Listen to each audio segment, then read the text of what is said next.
Olá, você está na aula 2, na segunda parte. E como foi dito lá no finalzinho da parte 1, nós aqui trataremos do plural dos substantivos compostos.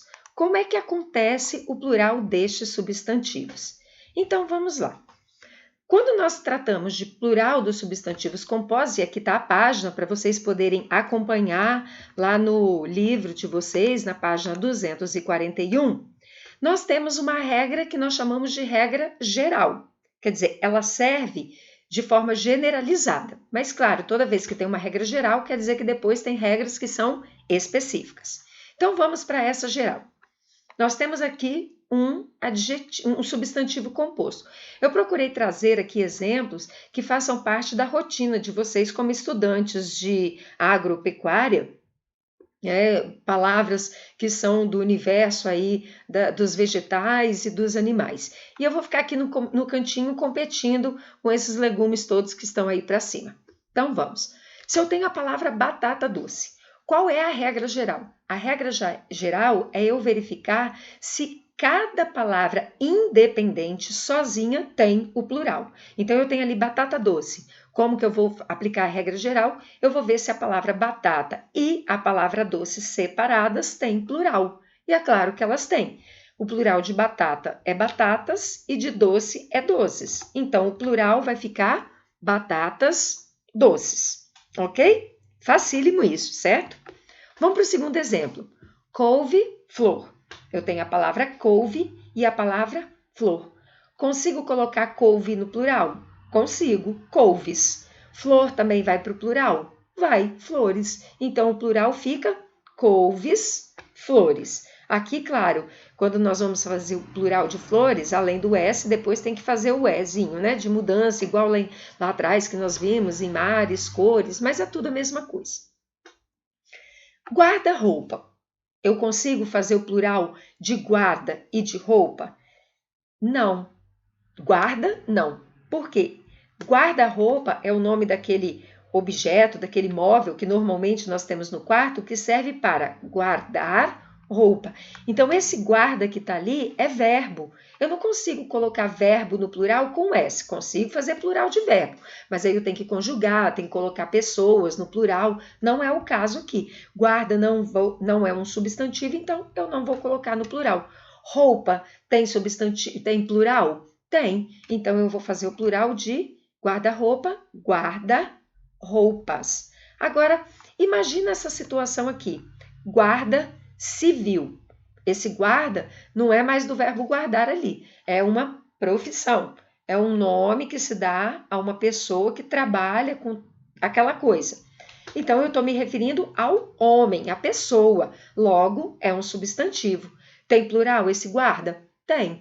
Guardas. E civil também tem plural? Tem. Então, o plural dos dois fica guardas civis. Ok? Vamos pensar aqui, eu tenho a palavra abaixo assinado. Existe abaixos? Não. Então, eu não posso colocar abaixo no plural. Mas o assinado eu consigo. Então, o plural de abaixo assinado fica abaixo assinados. Certinho? Bom, vamos agora para as particularidades. Uma segunda regrinha. Quando um substantivo vem especificado. O que é isso? Eu vou usar até exemplos da tela anterior, lá da regrinha A. A batata doce, por exemplo. Vou aplicar a regra geral. A regra geral, ela é sempre a primeira a ser aplicada, tá? Assim, tem um grupinho que exatamente não, mas aqui nós vamos fazer de conta que é sempre assim. Batata doce. Eu tenho como pluralizar batatas doces, certinho?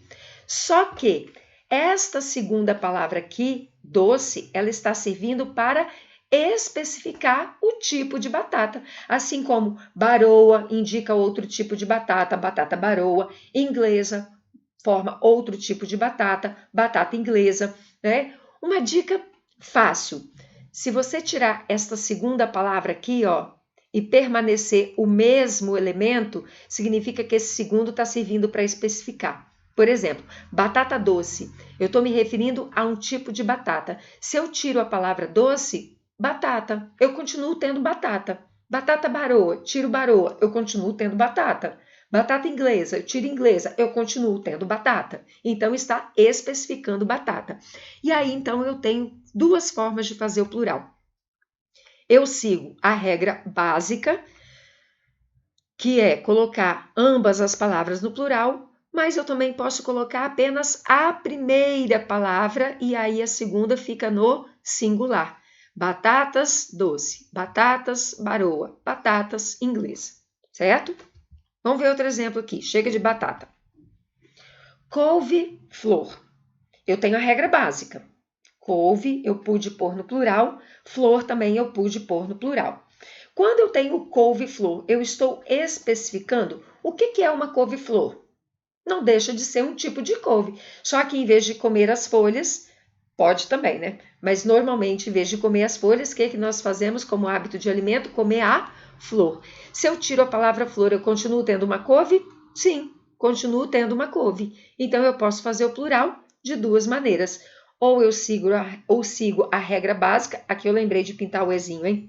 Couves, flores, ou no substantivo sendo especificado, eu posso, igual a batata, colocar só couve no plural.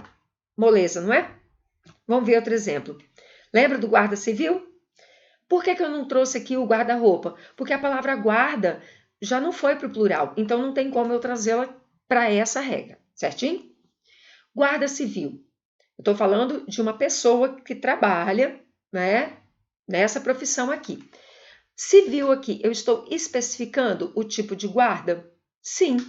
Se eu tiro a palavra civil, eu continuo tendo um profissional de vigia, guarda? Continuo sim. Então, eu posso ou seguir a regra básica, que é pôr as duas palavras no plural, ou eu posso seguir a regra da especificidade e colocar só guarda no plural. Mais um exemplo? Boia fria. Para quem não sabe aí, boia fria é marmita, tá? Marmita. Aliás, desculpa, comecei a explicação ao contrário. Boia fria surgiu da marmita, tá? Que é boia. A gente às vezes não fala assim, vou filar boia na casa do fulano. Quer dizer, filar boia é comer na casa dele. Os trabalhadores, normalmente cortadores de cana, ou trabalhadores de pedreira, ou de roça, o que faziam, e alguns até hoje fazem? Faziam os seus marmitex, só que não eram aquecidos e saíam muito cedo de casa para ir trabalhar e levava a comida. Quando chegava a hora da refeição, eles não tinham como esquentar, então comiam a boia fria. Dessa expressão surgiu boia fria como sendo um trabalhador, certo?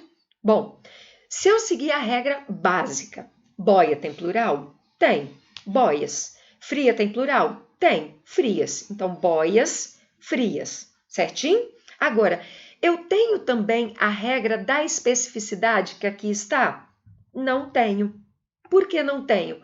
Porque eu não estou designando um tipo de boia aqui. Quando eu falo a palavra boia fria, eu não estou me referindo mais à comida, apesar de a expressão ter nascido a partir da marmita. Mas boia fria agora é um trabalhador. Se eu tiro a palavra fria, o que sobra? Boia. Já não é trabalhador mais. Então, essa expressão boia fria, ela não se encaixa nessa regra de substantivo sendo especificado. Vamos fazer um exercício mental? Vamos pegar o exemplo lá atrás que eu tinha na aula 1. Laranja-lima. Estão lembrados da laranja-lima? Ok. Regra básica. Laranja tem plural? Ok. Lima tem plural? Também. Então, pela regra básica, laranjas, limas. Certinho? A palavra lima ali está especificando o tipo de laranja? Muito bem, se você disse que sim. Está. Laranja-lima é um tipo de laranja. Se eu tiro lima, o que eu continuo tendo? Laranja. Então, eu posso fazer uma segunda forma de plural. Laranjas-lima. Certo? Vamos pensar. Lembrei de um outro exemplo que não vai se encaixar, só que aí eu já adiantei a resposta, né? Cavalo marinho. Vou seguir a regra básica. Cavalo tem plural, cavalos. Marinho tem plural, marinhos. Cavalos marinhos. O que é um cavalo marinho? Não é um tipo de cavalo, é um tipo de peixe. Tudo bem que o nome do peixe surgiu porque a carinha do peixe parece de um cavalo e tal, mas não é um cavalo, é um peixe, certo? Bom, se eu tiro a palavra marinho, eu continuo tendo um peixe? Não, passo a ter um cavalo. Tudo bem que é um animal, mas marinho ali não está especificando o tipo de cavalo. Volto a dizer, mesmo que tenha saído dessa origem o nome, mas a palavra cavalo marinho hoje ela já tem sentido de peixe, então não pode se encaixar nessa regra da letra B. Combinado? Vamos para outra? Espera aí que aqui travou um pouquinho. Vamos destravar. Aí, na letra C, havendo preposição. O que é isso? Vamos prestar atenção aqui, ó. Pé de moleque. Eu tenho uma preposição no meio da palavra. E aí? E aquela história que eu falei que sempre a gente tenta aplicar primeiro a regra geral. Aqui já não serve mais. Toda vez que eu tiver uma preposição no meio, eu só posso colocar o primeiro elemento no plural. Então, o plural de pé de moleque vai ficar pés de moleque, certo? Se eu tiver banana da terra, tá? E outro tipo de banana.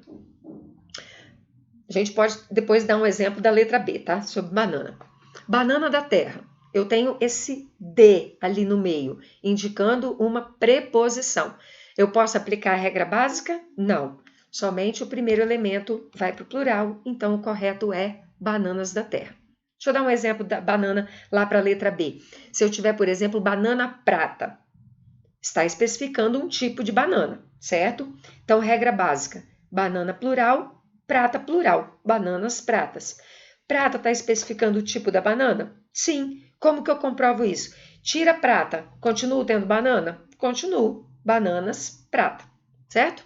Seguindo aqui, copo de leite. Copo de leite com hífen, para quem não sabe, aí é uma flor branca que tem um formato assim, parecendo uma espécie de um cálice de cor branca, assemelhando-se a um copo com leite dentro. Tem ali uma preposição no meio, que é o D. Estão vendo aqui, certo? Como que eu vou fazer o plural, então? Só o primeiro elemento que vai para o plural. Ah, Jussara, mas você só trouxe exemplo com D. Quer dizer que então toda preposição é só o D? Não, mas é porque a quantidade de palavras com D no meio, de substantivos compostos com D no meio, é bem maior, né? Mas eu trouxe um exemplo aqui que não tem o D. Mula sem cabeça. Tem o sem, que é uma preposição ali no meio. Então, como que vai dar o plural? Só com a primeira palavra ali flexionando. Moleza, não é? Vamos para mais uma regrinha? Palavras repetidas ou onomatopeias. O que são palavras repetidas? O nome já está dizendo. Palavras que aparecem 2 vezes ali, certo? Que tem. Mas ela também pode ser uma onomatopeia. No caso do reco-reco, aqui serve para as duas, tá? Para as duas regras, mas nem sempre são as duas. Reco-reco. Eu tenho aqui a palavra, a outra que se repete. E reco-reco é um instrumento musical muito utilizado nas escolas de bateria, em samba, e o barulho que ele faz ao ser manuseado é um barulho semelhante a reco-reco, por isso o nome. Então acaba sendo uma onomatopeia também. Lembrando que onomatopeia é a palavra que imita o som. Como que eu faço o plural de reco-reco? Colocando o segundo no plural, certo? Então, plural de reco-reco, reco-recos. Se eu disser assim, naquela escola de samba havia um grupo de 10 músicos, cada qual tinha o seu reco-reco. Então, na escola de samba eu tinha 10 reco-recos, ok? Tico-tico. Tico-tico é passarinho. Eu tenho a palavra que se repete, então como que eu faço o plural? Somente a segunda que vai flexionar e a primeira permanece daquele mesmo jeito.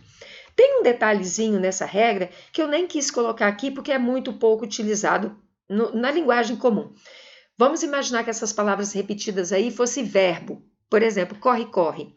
Você poderia ter a opção, por ser verbo, de colocar as duas. Mas, gente, fica muito estranho o plural corres, corres. É até difícil de falar. Então, por isso que eu nem trouxe aqui, é muito pouco utilizado. Eu trouxe essas que podem ser mais habituais. Um exemplo aqui, que não é de palavra repetida e que é de onomatopeia. Bem-te-vi. Bem-te-vi, o animal se chama bem-te-vi, porque ele está aqui, ó, é ele que é o desenho aí do nosso slide, para quem não conhece bem-te-vi.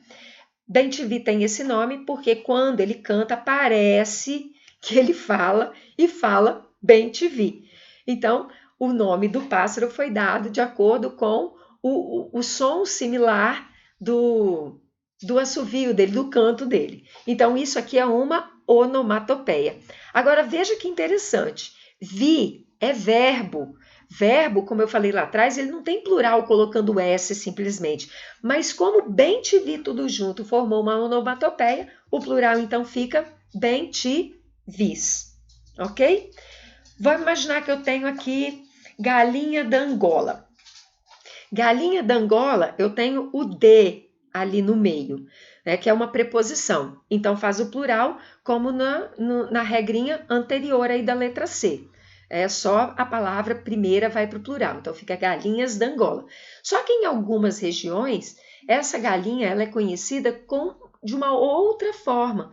Porque o canto dela parece que ela está falando tô fraco. Então, tô fraco acaba ficando o nome dessa galinha conhecida em algumas regiões. É uma onomatopeia. Como é que vai ser o plural? Tô fracos. Certinho? É esse o assunto. Ah, tem mais um exemplo aqui que eu nem lembrava que tinha. Tic-tac. Não é palavra repetida, mas é onomatopeia. Muito comum a gente ver tic-tac aí nas histórias em quadrinhos. Sendo onomatopeia, como que se faz o plural? Acertou quem disse que é só colocar a segunda palavra no plural. É isso aí, né? Agora o exemplo realmente acabou e aqui acaba também essa parte 2 da nossa aula.